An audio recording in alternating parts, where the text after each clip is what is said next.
Welcome to the Marshall Pruitt Podcast, presented by Cooper Tires.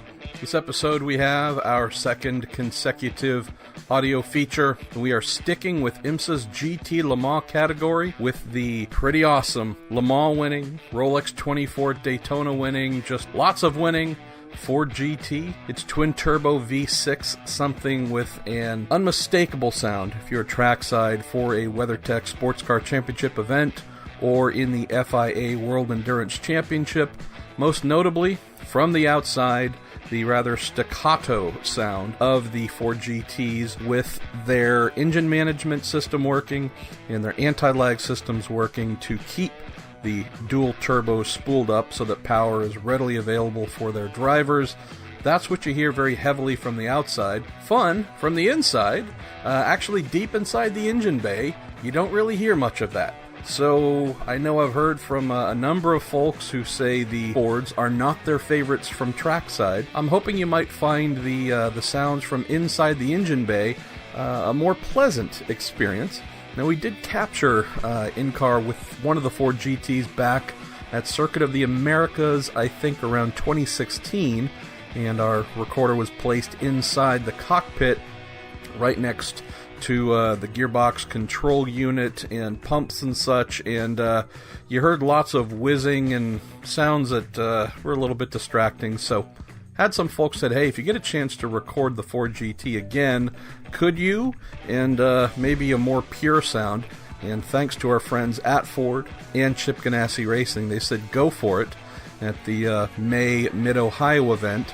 And so what we have here is the recorder strapped down about a foot away from the engine. And because of that, you get to hear the valves working, and you get to hear a lot of the internals at play, which when you are inside the cockpit, which is where we are allowed to get most sounds, you don't really get the little refinements there. So I hope you enjoy this, because you really do get to hear the inner workings at play. And then with Joey Hand and Dirk Muller inside the number 66 Ford Chip Ganassi Racing GT, you also get to hear them wheeling the thing really hard. So that's another little gem from this onboard adventure you have here. This month, July, the Justice Brothers are supporting the Marshall Pruitt Podcast, presented by Cooper Tires, with the promotions of their additives, lubricants, and cleaners. They're definitely known as America's brand for quality. And another aspect that I love about them, which I've mentioned a few times this month already, they're heavily invested in motor racing, sponsor motor racing teams, so they are truly not just a part of the paddock, but a long-term member of the paddock. The other thing that the Justice Brothers are hoping to do, which is to expand their sales force. They're independent distributors, so if you have an interest in starting a small business selling JB products, definitely made to support the automotive, semi-truck, agricultural, and industrial markets, you can check out justicebrothers.com and see if that is the right business play for you. As you know as well, you can also get the Marshall Pruitt Podcast on iTunes, on Podbean, on Google Play, and we have recently been added to Spotify if you are a subscriber to that lovely streaming service. With all that said, let's go inside, deep inside, the number 66 Ford Chip Ganassi Racing GT with Dirk Muller, Joey Hand, some lovely little burnouts leaving pit lane, and then just ragging the car as usual, as these two monsters always do, at Mid-Ohio.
And that was a bunch of twin-turbo V6 delight from our boys Joey Hand and Dirk Muller in the Ford-shipped Ganassi Racing GT at Mid-Ohio during the recent WeatherTech SportsCar Championship event.